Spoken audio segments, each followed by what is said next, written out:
morning, everyone.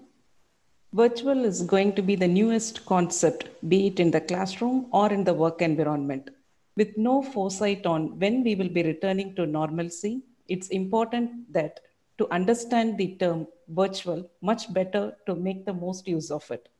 The fourth industrial revolution, also known as Industry 4.0, is radically changing the way we work and live. And while keeping up with the pace of the technological changes, although we may feel it to be overwhelming, costly, and potentially insecure at times, it's critical that we adapt to these digital technologies. On this note, myself, Dr. Devasundari, Associate Dean and General Chair of ICIATI, would like to welcome you all to the International Conference on Integration of Advanced Technologies for Industry 4.0, organized by KCG College of Technology. On behalf of the organizing committee, it is an honor for me to welcome all the virtual participants today for the conference. It is indeed a wonderful experience and opportunity to conduct such a virtual conference. This is another milestone in our journey too.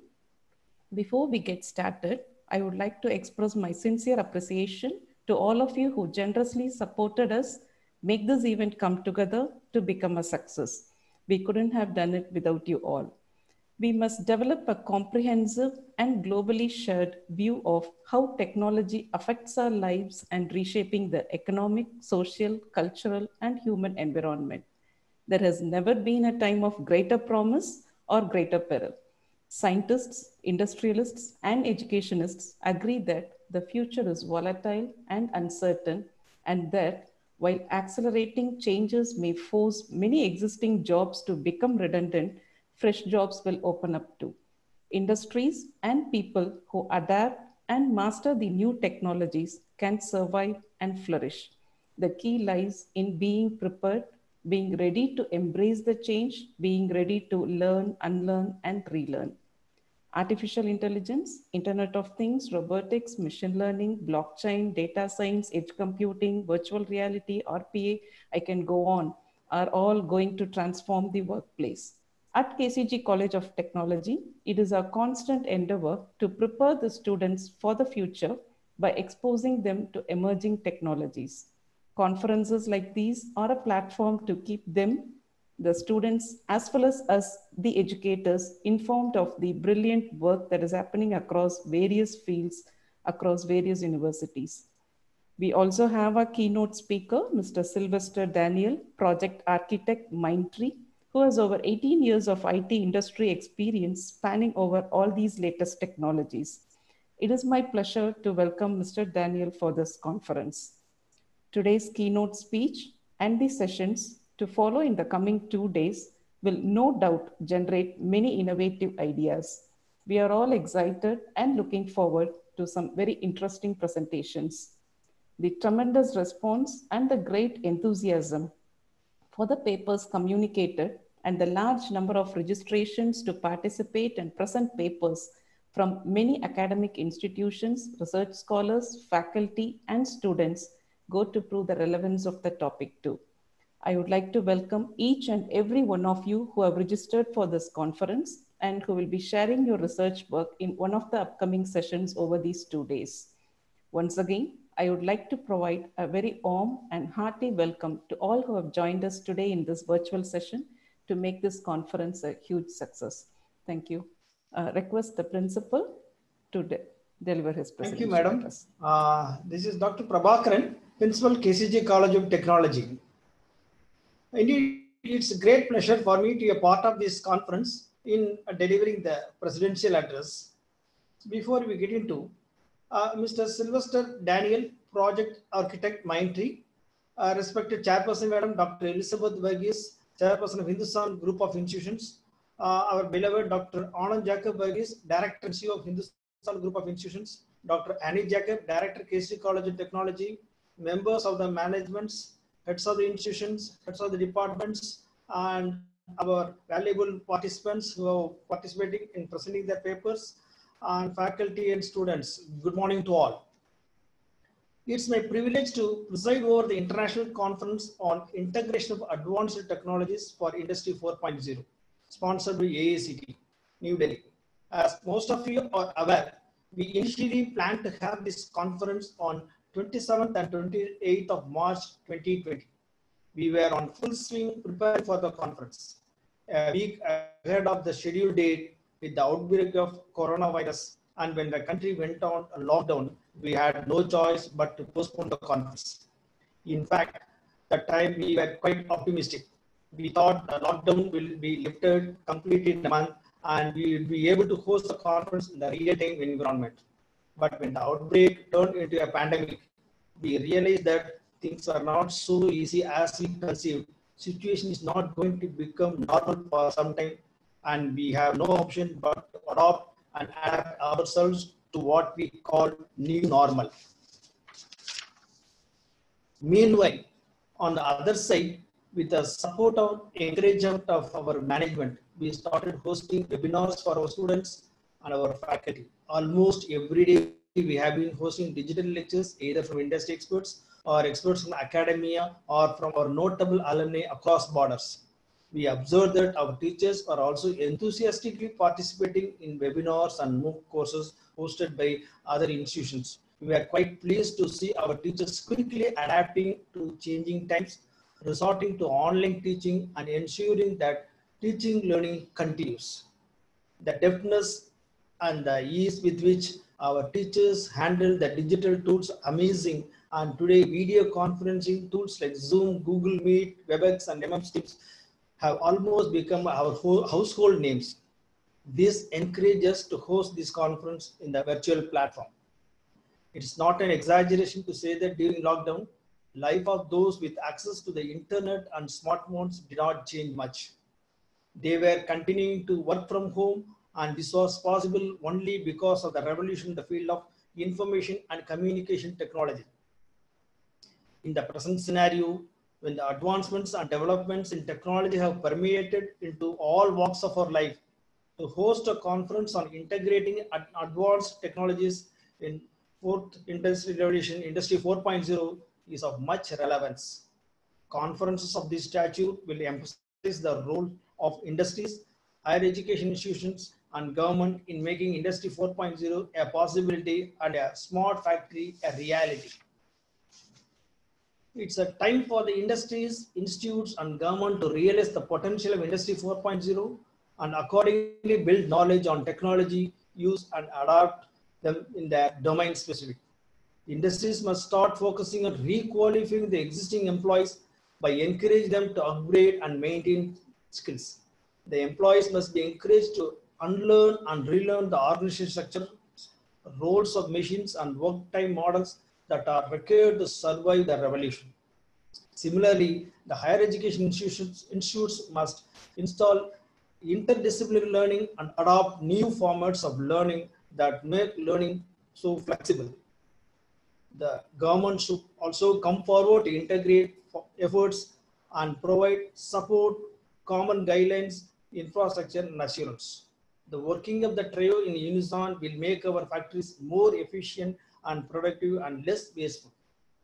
It is heartening to note that we have received a total of 384 research papers, out of which 23 papers are from participants belonging to other states and 6 papers from other nationals.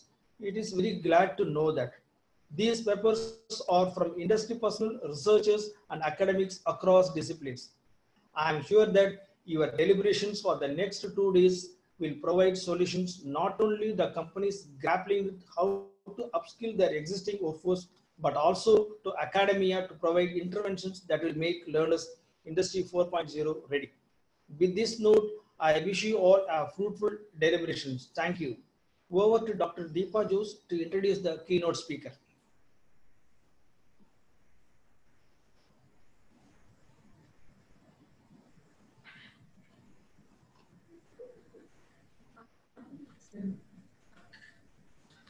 The keynote speaker for the day is Mr. Sylvester Daniel.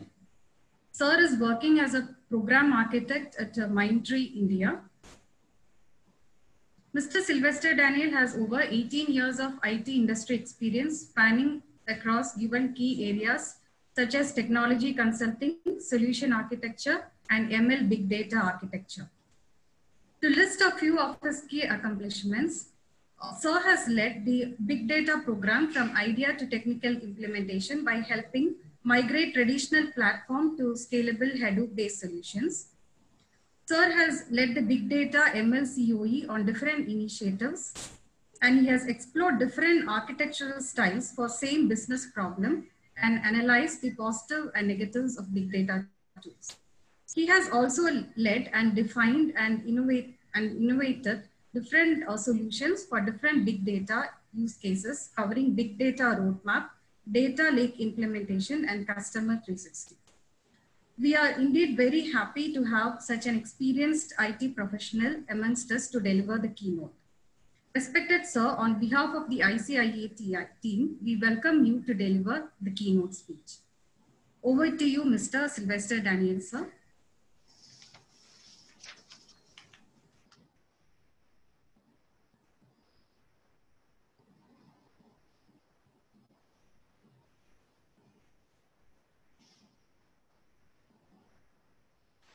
Thank you, Deepa. Can you hear me? Am I audible? Yes, Daniel, you're audible. Okay, yeah. Hello, everyone. Thank you so much for inviting me to speak in this conference. I'm really delighted to share the knowledge and experience with young folks. So given the short time I have, let me get started. So just give me a second.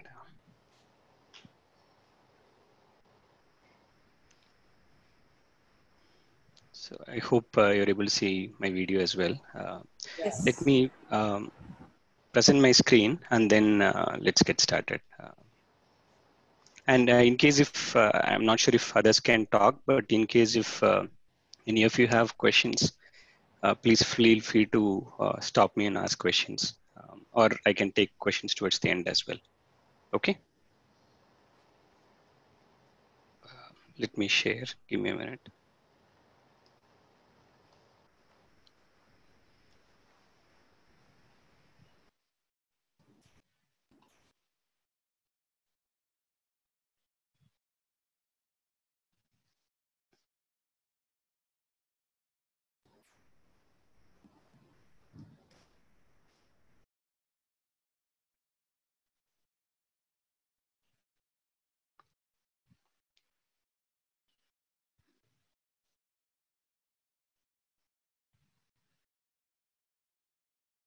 Okay, so today I'm planning to talk about AI.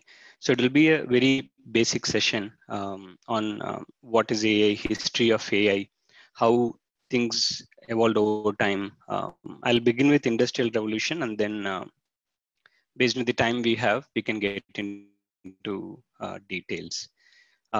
So briefly about me, I think both ma'am spoke about my experience. So very briefly, I have over 18 years, spent maybe 12, 13 years in Java, then last 5, 6 years in big data. And last few years, I have been spending more time on machine learning and deep learning. So that's at very high level, my overall experience. I'm working with Mindtree as a program architect. And I also drive a lot of initiatives, part of Center of Excellence, where we research new technologies, keep track of them, and whenever projects need solutions and support, we extend our technical expertise. So in today's agenda, we'll discuss what is AI, why is it so important, what has changed due to AI, and how it's going to change the world. Some of the use cases, and also I think it's important to know what are the different levels of AI. Then different machine learning types. Many people could be confused between the term machine learning, deep learning. So we'll briefly talk about it. And then different services that you could use even without any AI knowledge. So that's the overall agenda. Hope all of you are able to see my screen. Sorry, I didn't check earlier. Yes, Daniel, we are able to see. Okay, fine. Okay, so sorry, due to last minute, I had to do it on my personal laptop. So I think you you may not be able to see the full screen, I guess. So I'll start off with a small video. Usually I believe in more pictures and videos because going by the saying, a picture represents 1,000 words, right? So let me start off with the video. I'm not sure you'll hear the audio. In case if you can't hear, I have to check the settings on Zooms. Just let me know. Let me play this video.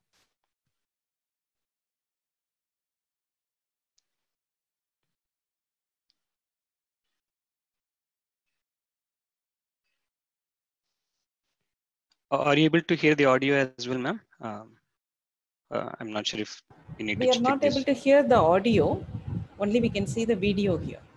Okay, let me check the Zoom settings. I think there must be a settings to, or we'll just see the video. I think that is fine. It will give you an idea. Meantime, I'll check the settings. Okay.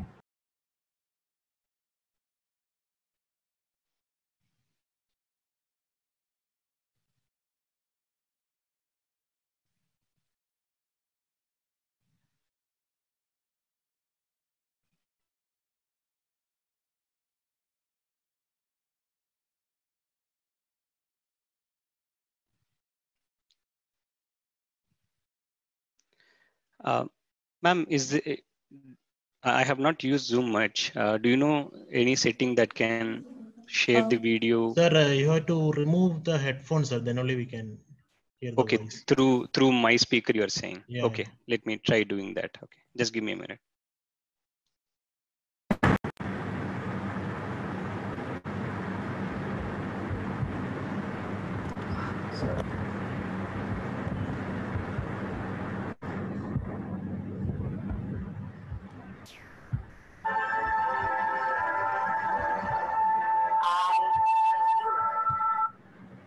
How about now?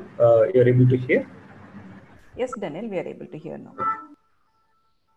Doctors the vision to create amazing.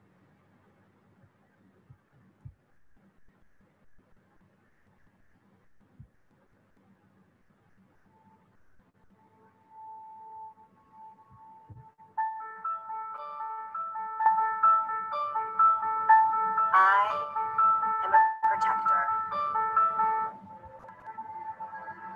exploring the expanses of space to keep our planet safe. And all the species that call it home.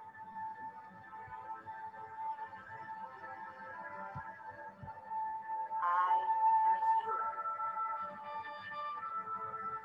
giving doctors the vision to create amazing new cures.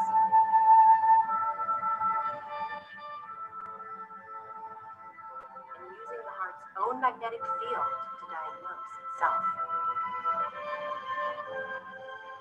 I am a guardian, searching a mountain of data to keep us safe when we travel. And a sea of people to find a lost child.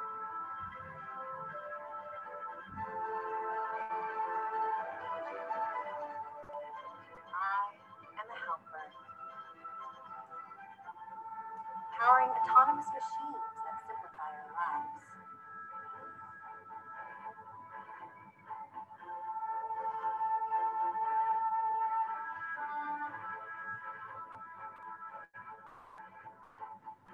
Capture our greatest adventures.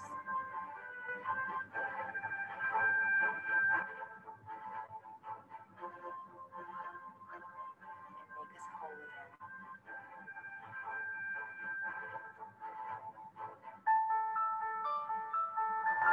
I am a visionary. Enabling taxis that don't need steering wheels. And those that don't need roads.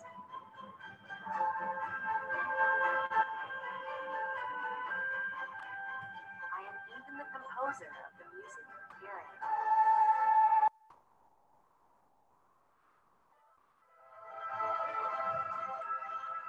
I am AI, brought to life by NVIDIA, deep learning, brilliant minds everywhere.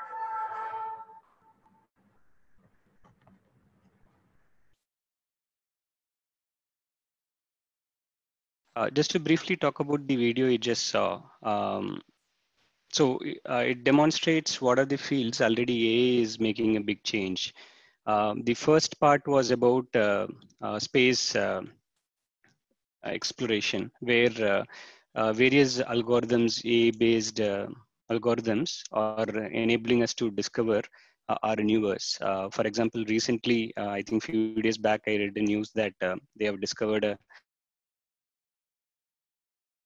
So that's one example. There are a lot of use cases where healthcare AI models are applied. I'm sure some of you might have heard about Google's partnership with few of Indian hospitals, where through eye scan they can predict whether a person might have cardiac arrest and so on. So AI is applied in a lot of healthcare areas, assisting people for disabled people, and there are so many use cases. We will see some of them in the upcoming slides. Very interesting part is the music that you heard in the video, the background score was generated by a AI algorithm. So it's not that the machines will only learn and mimic what we do, but also it can also generate new ideas. It can generate new musics. And that is what, if you heard it carefully, you would have heard it say, the music that you hear is from me, from AI. So I think it's amazing to see the development around us. We'll briefly talk about the impact of in the AI in the industrial world and so on. So maybe interest of time, I'll briefly talk about the past and then we'll focus more on the future. So so we had Industrial Revolution 1.1 where we had steam engines, water power, and so on. And then Industry 2, we had mass production electricity, which revolutionized the industry for various developments. And then Industry 3.0, we had electronic, IT, and automation that changed how we manufacture things and so on. But if you think about it, none of these earlier industrial revolutions were able to replace human. We're never able to replace the human intelligence of what a human can do. A good example is driving a car. We were never able to replace human intelligence, decision making in an activity like driving a car. So I think those were the things that the industry was lacking. The earlier revolutions were lacking. But with Industry Revolution 4.0, we have gotten into that space of machines replacing some of the tasks that humans can do.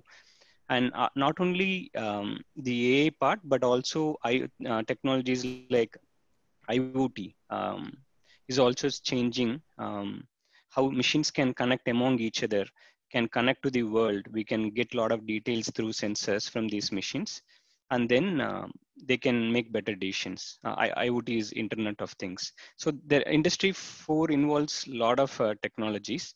AI, IoT are some of the key areas. So these are the maybe important elements that you should be aware when you think about Industrial Revolution 4.0. So obviously big data is one of the starting point where earlier we didn't have resources to compute a large volume of data. So the important thing to understand when you think of big data is horizontal scaling versus vertical scaling. I'll briefly talk about it. It's important for us to understand how big data is enabling us to process large volume of data.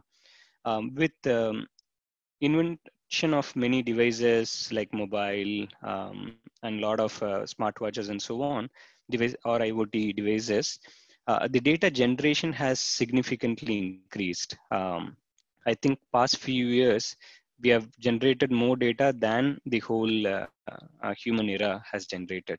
So we are generating so much data. So it's important for us to process so much data. With vertical scaling, so vertical scaling is kind of enhancing a single machine to compute more data. So let's say you have 2 core machine then you can have 4 core, then you can have 8 core. But there will be a technical cap for you to increase that capacity of the machine beyond certain limit due to technology and various reasons. That is vertical scaling. To kind of give you an idea from a non-technical term, let's say you are trying to build capacity of a human. You can make him exercise, build muscle.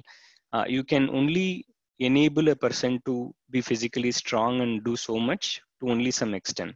So after beyond a point, you won't be able to add more power to a human, right? So instead of building a human with more energy and more power, you add more people.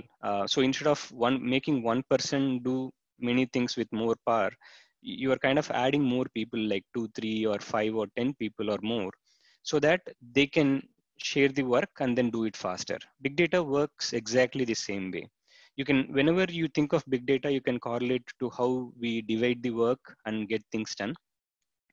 Big data brings in horizontal scaling. So horizontal is adding more machines rather than improving one large machine. So you add more machines, you horizontally scale and get more things done. So that's very high level. So big data enables you to process more data. I briefly spoke about IoT, Internet of Things. There are autonomous robots. Some of the videos you saw, you might have seen some robots doing some human activities like folding towels and so on. Cloud computing has definitely revolutionized many fields. Many of our customers and many projects are moving from on-premise to cloud computing. Cloud is something that has revolutionized many industry. Blockchain is definitely one such technology, cryptocurrency or some of the outcomes of it. And then augmented reality. So these are some of the things I want you to be aware of when you think of Industry Revolution 4.0. So let's get into AI. We will deep dive more on AI. Going by the exact term, I have to read this term. It's just the definition. Given I'm talking to students, I should speak the definition, I guess. So artificial intelligence is software or a computer program with a mechanism to learn. It then uses that knowledge to make a decision in a new situation as humans do. The researchers building this software try to write code that can read image, text, video, or audio and learn something from it. Once a machine has learned, that knowledge can be put to use elsewhere. So I know sometimes definitions are difficult to understand. To keep it simple, I used to tell this to my teammates.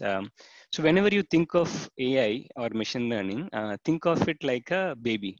Okay, babies that you see around as small kids.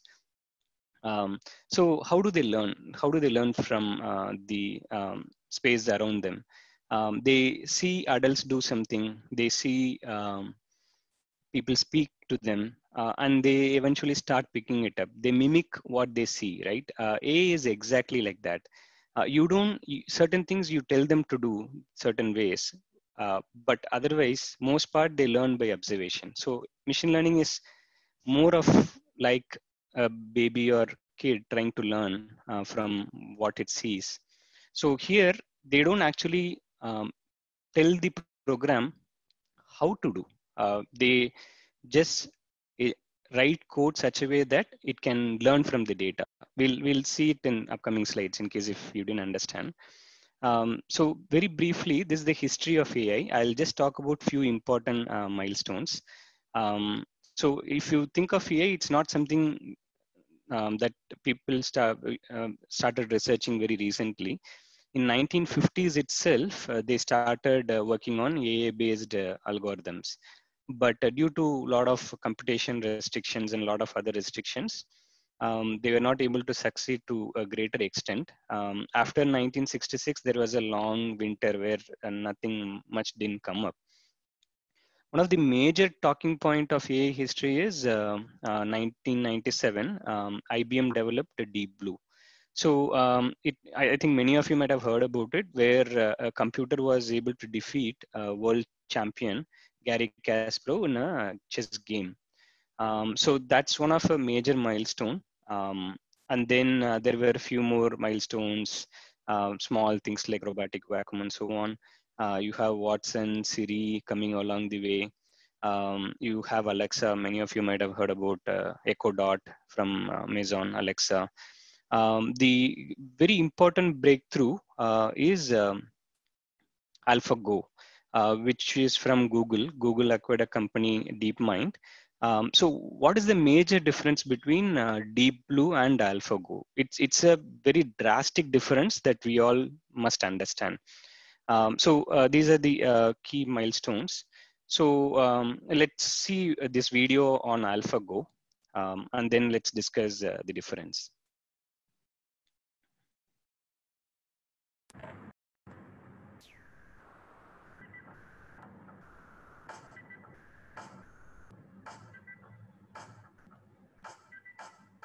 Until recently, computers have been relatively simple.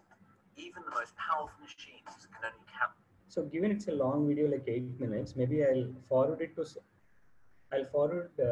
some important sections. Carry out the specific tasks they've been programmed for. This limits the scope of what they can do and how we can use them. After all, called AlphaGo. It was developed playing simple computer games, and now it's about to take on the best player in the world in a Chinese board game called Go. A game of such complexity and intuition, no machine has ever been able to master it. AlphaGo's creator is the British startup Google DeepMind. So the game of Go has just 2 rules, but out of those rules comes profound complexity. There are more possible board configurations in the game of Go than there are atoms in the universe. So really, it takes a whole lifetime to master. We're ready now for the sort of next step for us, which is the ultimate challenge to take on one of the world's top Go players. So we've decided to challenge Lisa Doll in a $1 million 5-game match. Lisa Doll is the greatest Go player of the last decade, probably one of the greatest Go players of all time. I describe him as the Roger Federer of Go, and you know, the press and the excitement there is just huge from the general population because they really love technology and they love Go. Even professional players at the top of the game, you know, they're extremely creative and they'll do unexpected things that your own systems won't do. So we're pretty confident. Our internal tests are saying we should do pretty well. But Lisa Doll also, you know, he's been interviewed by the Korean press and he's very confident of winning. So it's going to be a very interesting matchup.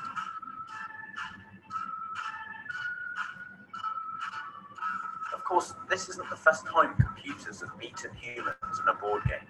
Okay, I think we can skip this. So one of the important thing I wanted you to understand from this is when IBM Deep Blue defeated world chess champion, what they were using is something called brute force. What is brute force? So out of the chessboard number of options you have, they compute all possible combinations and then they pick the best combination and make the next move.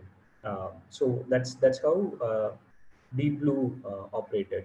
One of the major problem with that was a game like AlphaGo has so many combinations, millions and millions. So it will be very difficult for such algorithm to scale. So the key principle that AlphaGo followed was something called reinforcement learning. So reinforcement learning is something where you get a feedback of, you get a negative or positive feedback for the action you perform, and then the system learns from positive or negative feedback. It's like a reward. So when you maybe you can take you learning from a game. Let's say you are playing a tennis, cricket, or football, whatever game be it. Let's say you are trying to practice a stroke. So let's say you are playing a cricket. I think most of you will be familiar with the game. So let's say you are trying to hit a 6. So based on the angle of elevation, bat speed, and a lot of other factors, you will be able to successfully hit a 6, or you may end up in giving a catch, right? So you try different strokes, you make corrections, you receive feedback that you are going to end up in a catch if you play that stroke, and you're going to maybe hit a 6 if you give more power, give more elevation. So that's reinforcement learning. So the system kind of learns through reinforcement learning, and then it starts applying those learnings. So that is very important because it's difficult to teach machines on all these stuff. So what they did is they developed a reinforcement learning model where the system will get a feedback to itself whether it is doing the right thing or a wrong thing. So they let computers play among themselves for hours and hours, maybe days, weeks, months, and then eventually they were surprised to see the results that it was exceeding human behavior. So that is very important thing for all of us to understand. Reinforcement learning and computer playing among themselves and then learning. A good example of reinforcement learning is these videos. Maybe let's play it.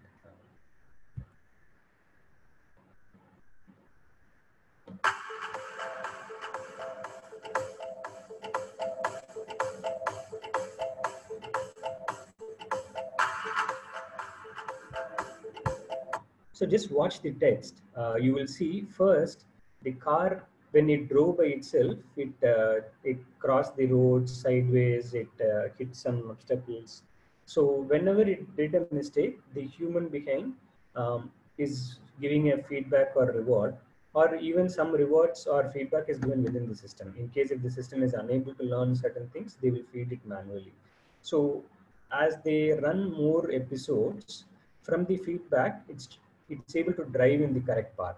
Please observe the text that comes up in the video.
Oh yeah, good. The universal sign for auto.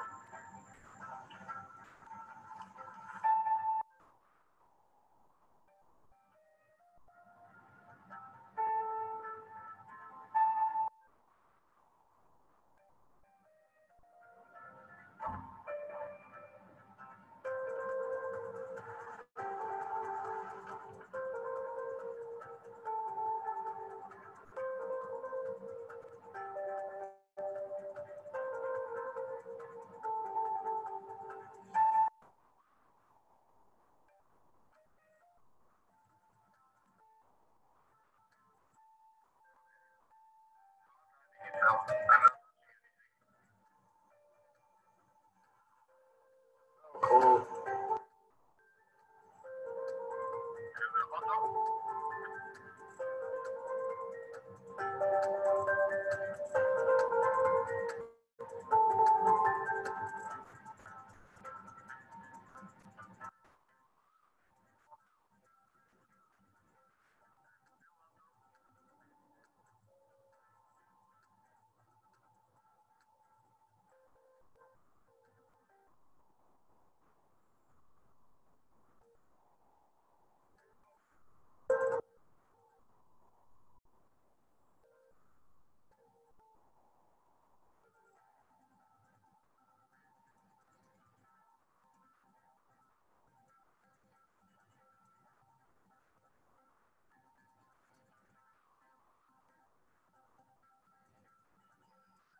Got it.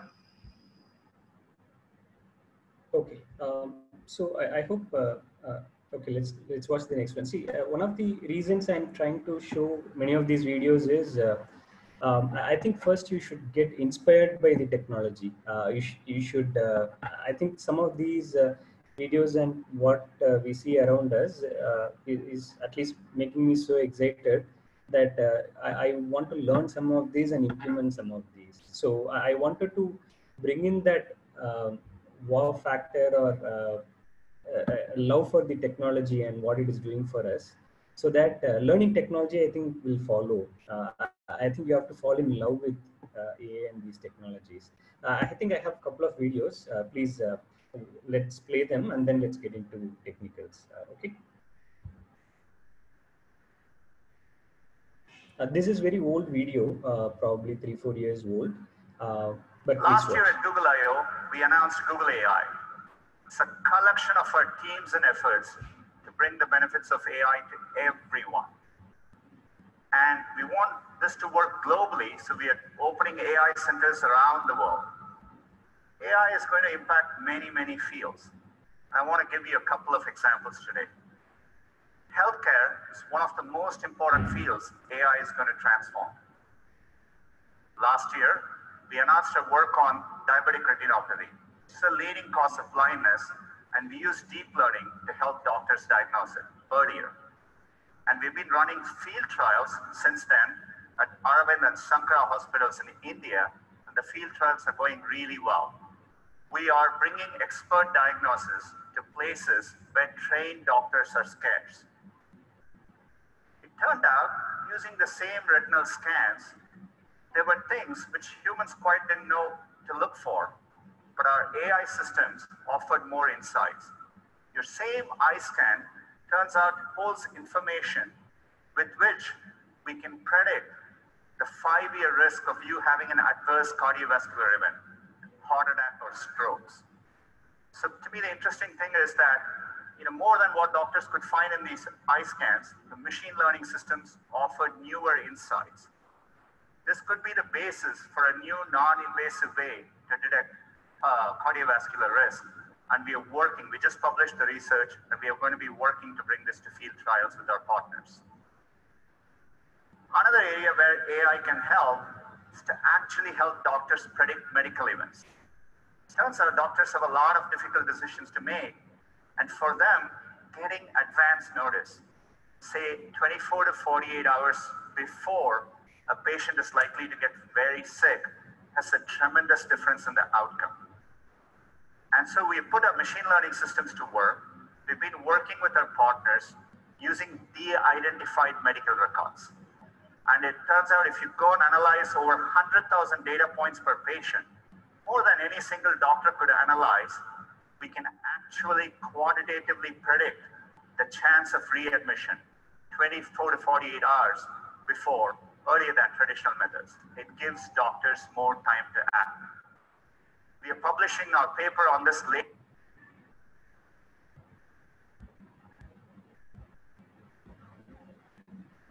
This is the last video. Hope I'm not boring you with videos. This is the last one. We'll get into technical details in a while.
interest of time, let's move on. So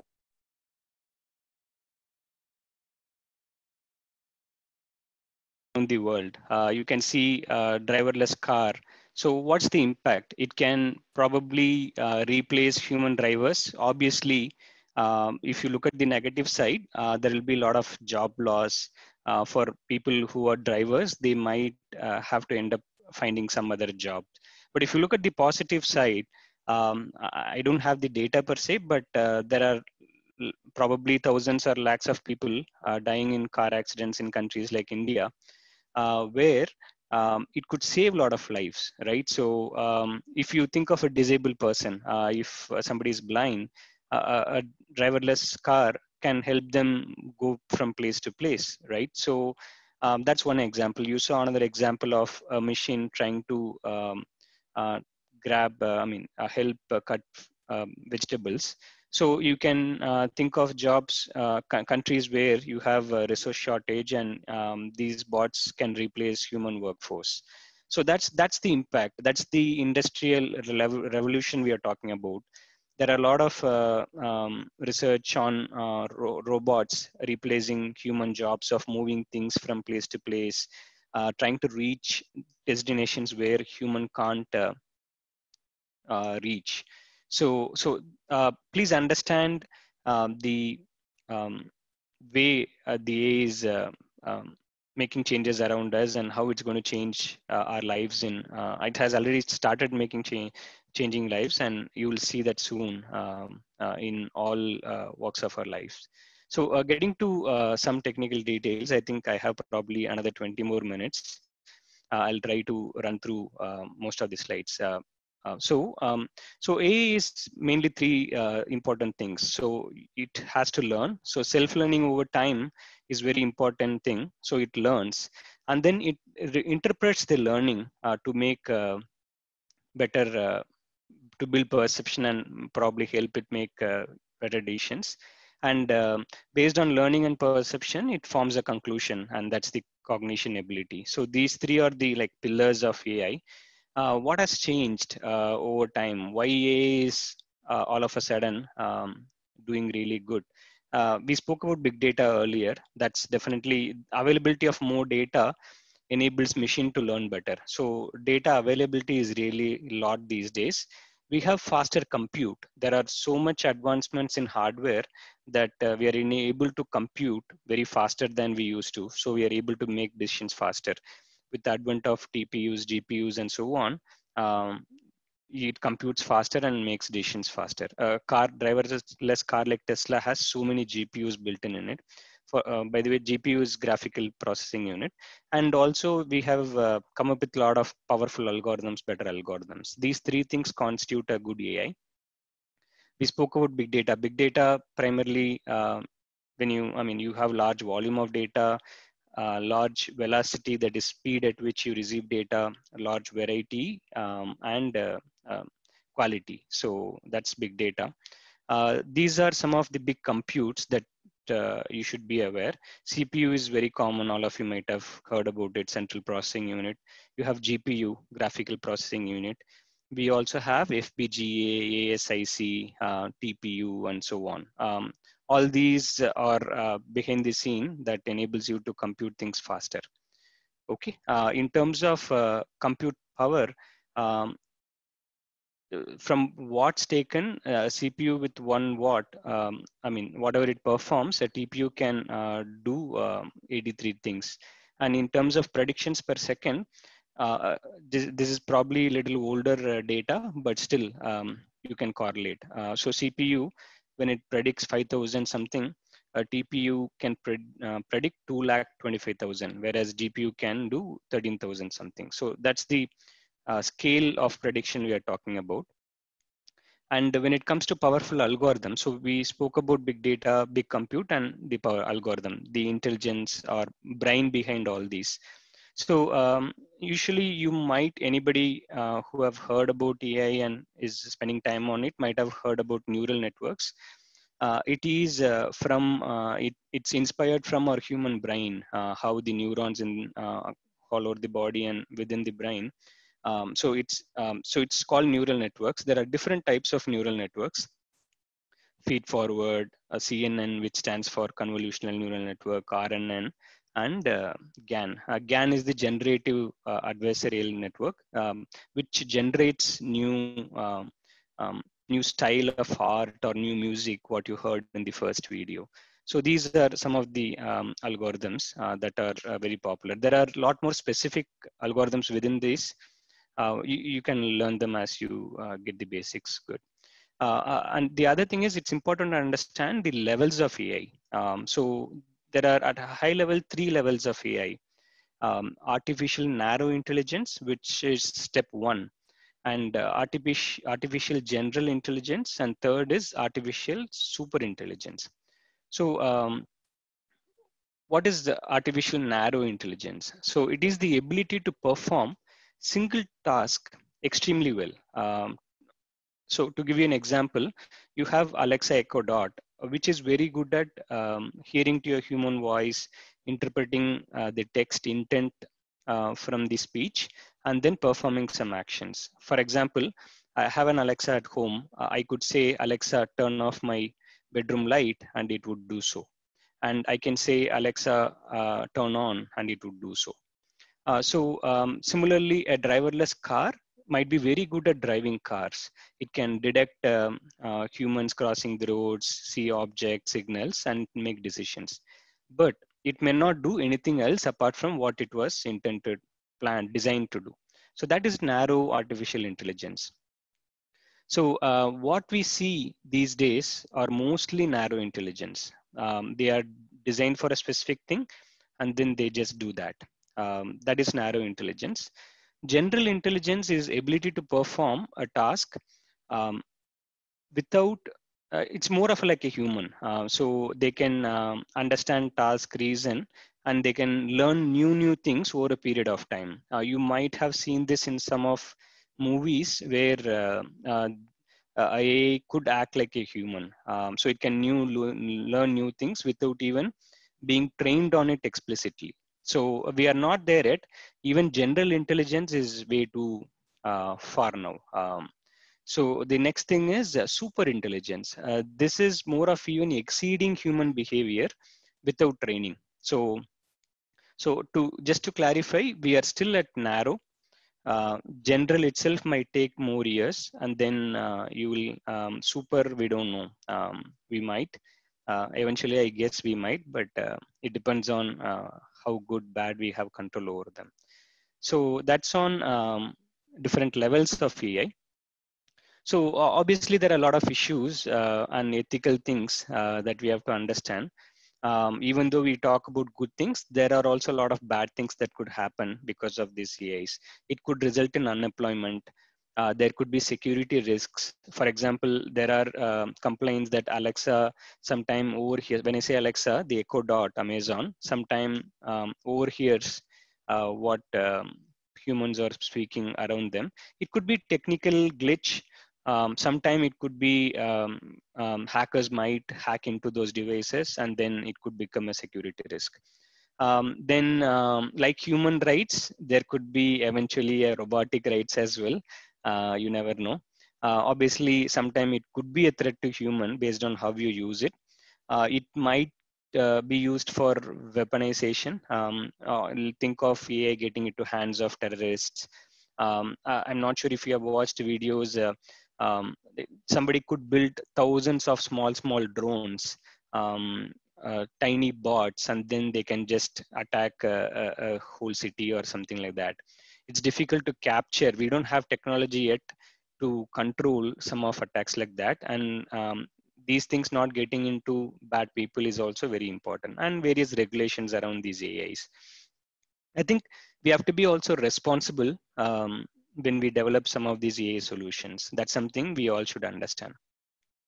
So this is on different AIs terms that you might hear. So AI or artificial intelligence is a very broad umbrella where it is a field where you kind of mimic human learning and reasoning, and you perform human tasks. So robotics and stuff like that is also under AI, where a robot can walk like human, pick things like human. So there are various branches. Within AI, machine learning is one such branch. Machine learning is a pure software or algorithm that kind of learns from the data and then help us identify things. To give you an example, you pass bunch of data and then based on the data, it will tell you whether, for example, housing price is a good example. So you feed all the data of house prices in your area, number of square feet, number of bedrooms, and a lot of other details, area and cost per square feet. It can forecast based on historical data how much would be the cost price of the property or a house next year, for example. And deep learning is a sub branch of machine learning. It is very important for us to understand. There is confusion around deep learning and machine learning. Deep learning is one subsection within machine learning. Deep learning is very popular, and I think many of the success around AI is attributed to deep learning. Deep learning gives you amazing results, and most of the successful algorithms or use cases you see in the real world are mostly through deep learning. Terms like computer vision. Computer vision is ability to see an image and then understand it. NLP is natural language processing, where you kind of do speech recognition, translation, and so on. So these are the high level things that you should be aware. So next thing is how machine learning is different from normal programming. So if you look on the left hand side, you feed the input, you write a program, and then you get the output. That is typical programming that you do. To give you an example, let's say you're trying to add two numbers. Let's say you are taking a number, you're taking another number. So the input is two numbers.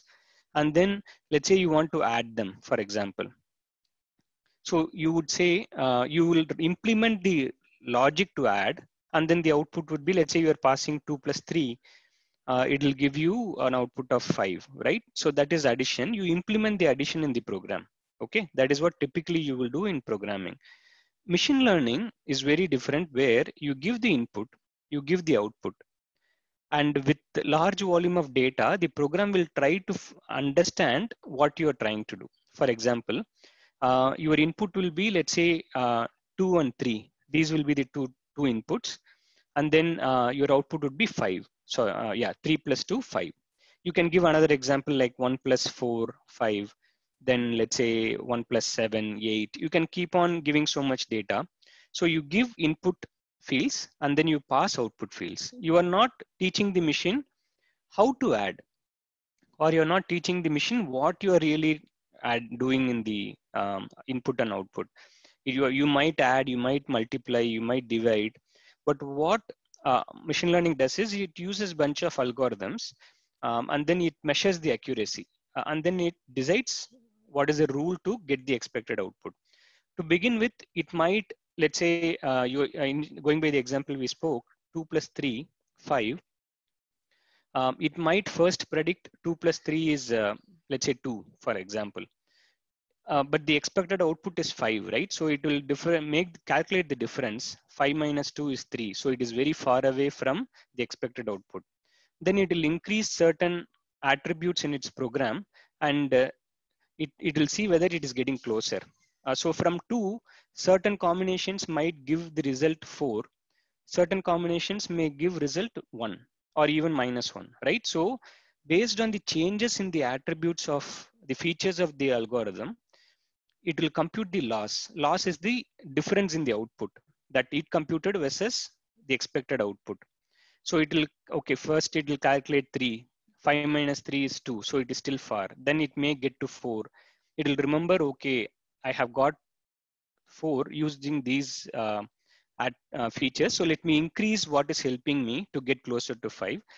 Let me decrease what is not helping me to get to 5. So it will play with its features, and then finally it will get closer to 5. Most of the programs, I have never seen an algorithm that's 100% accurate. It will always be like, for example, if your output is 5, expected output is 5, you might get 4 dot maybe 98, 4.8 or 4.5. So it will only get closer to the output. It will never, I mean, never, probably sometime could be wrong, but you will not get 100% accuracy most of the time. Okay, so this is very important to understand. I think what I want you to get from this whole session is this slide. What you feed as input to a typical program, input and program is what you provide and you get the output. Whereas in machine learning, you provide input and output, and program or learning will be through the model. If you get this one slide out of this whole session, I'll be very happy. This is very important to understand. I think there are different types of machine learning, supervised, unsupervised, and reinforcement. We have, I think, as per schedule time, we have 5 more minutes. Ma'am, should I continue, or maybe I can stop and take questions and we can close as well? I want to know how much time we have. So I want to leave at least 5 minutes for question answers. I think you can take another 5 minutes, Daniel, and the questions, in fact, I'll ask them, I'll compile them and give it to you even if that works for you. Sure. Okay. So okay. I can go till 11:10. I can stop, right? Yeah, 11:10. Yes, fine. Okay. Sure. Yeah. Thank you. So there are different types of machine learning. Supervised learning is more of giving the input. What is the input? What is the output? And then it will try to learn from it. That is supervised learning. Unsupervised is you won't give the output. The computer will try to learn itself. That is unsupervised learning. Reinforcement learning is the car example which we saw earlier, where it can be based on your feedback loop of positive or negative, it will try to learn. So these are the very broader categories of types of machine learning. Deep learning, like I spoke earlier, is inspired by our human brain. It works like our neurons operate. It has various layers, nodes, and then it will get a feedback loop, something like back propagation, and then it will produce algorithm. Deep learnings are much more complicated. Sometimes you may not know why it is making that decision or how it is making that decision, but they are getting closer, or many fields they are exceeding human intelligence. There are various contexts in computer vision and NLP and globally, and we have exceeded human expectation. To give you an example, if you are given an image and if you're asked to recognize or categorize what that image is, I think machines have exceeded human intelligence. Same thing with text as well. They have exceeded human intelligence on these areas. I think in interest of time, I'll skip getting into details of how or what's the difference between ML and deep learning. I think it is good if you understand deep learning is subset of machine learning, and it works based on neural network concepts. So I think I'll just, these are some of the slides on how it detects. So you feed various images of dog. You take more photos of dogs, like millions of them, you label them. These are the dog types, or these are dogs. The algorithm will take these photos, will take the label that it is dog. It will try to learn, and then finally start predicting that this is a dog, or even what type of dog it is, breed, dog breed, and so on. So internally, this is what happens. This is an example of face recognition, where if you, I'm sure you might have heard of face recognitions application. Even, I mean, you might seen in Facebook and so. When you open a photo, it will tag your name if it already knows your name, if somebody has tagged you. So when you feed a face like this, it is broken down into eyes, nose, mouth, like pieces like this. It detects the edges and stuff, and then finally it figures out it is you. Now it starts off with edge, breaks the pieces. It's the other way around, but when you start, you feed this as an input, and then it goes on. Similarly, car detection, elephant or chair detection. These diagrams are internally depicting how algorithm sees what you feed to it. So I think we can skip these slides in interest of time. Other important thing for you to understand is there are various fields within AI. There is vision, for recognizing images, anything eye related. There are speech related areas, speech recognition, translation, generation. There are comprehension, summarization related work. So there are so many fields within AI, and there are tasks around it. In computer vision, you can detect object, you can detect face. So like this, you have so many things. And one last thing is, so you don't have to learn AI, or you don't have to learn programming to use some of these or to integrate these with your applications. Let's say you have a great idea, you're building an app. There are a lot of services available on cloud or through third party, where they have services like Comprehend, Lex, Poly, Translate. So these are just REST API calls, where you make a web service call and then it returns you the result. If you want to recognize a image, you feed the image to the request, it will give you the response. You can extract text from it. There are many services. So what I'm trying to tell you is, let's say you have a great idea, and then, but you don't know AI. You can use these services and still build great products. That is something I want each of you to understand. So if you have great ideas based on AI, you can try to leverage it. Obviously, they will have some limitations. They may not have some features that you want. In those cases, you have to write your own model. So sorry for exceeding the time, but with that, I think I'm done. I'm happy to take any questions. Over to you, ma'am. Thanks for giving me this opportunity. Over to you. Daniel, what I'll do is we'll consolidate the questions and get the reply from you at a later time. Sure. On want of time, 11:30 our conference sessions are starting. Okay, ma'am. Yeah. Sure. So I want to thank each one of you for taking your time to attend this session, and then giving me this opportunity as well. Thank you so much, ma'am. Thank you, everyone. Bye. Thank you, Daniel.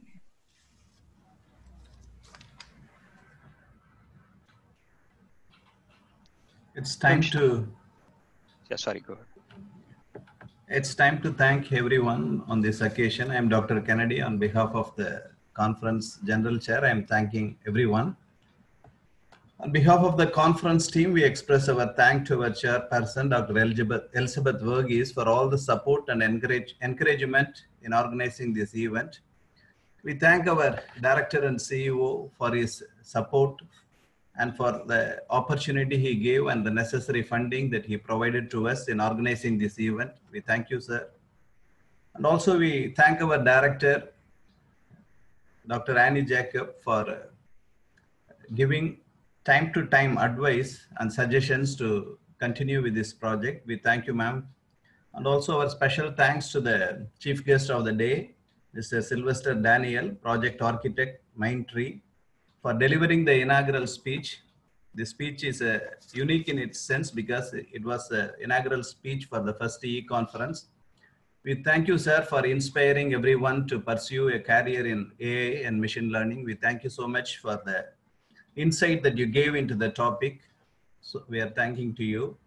And also I thank our principal, the convener for this conference, and my fellow general chairs, and all the members of the conference team, as well as the host who are going to lead this virtual conference, and also our IT manager who tirelessly worked for the last 1 year to make this project a success. Thank you all. Thank you so much.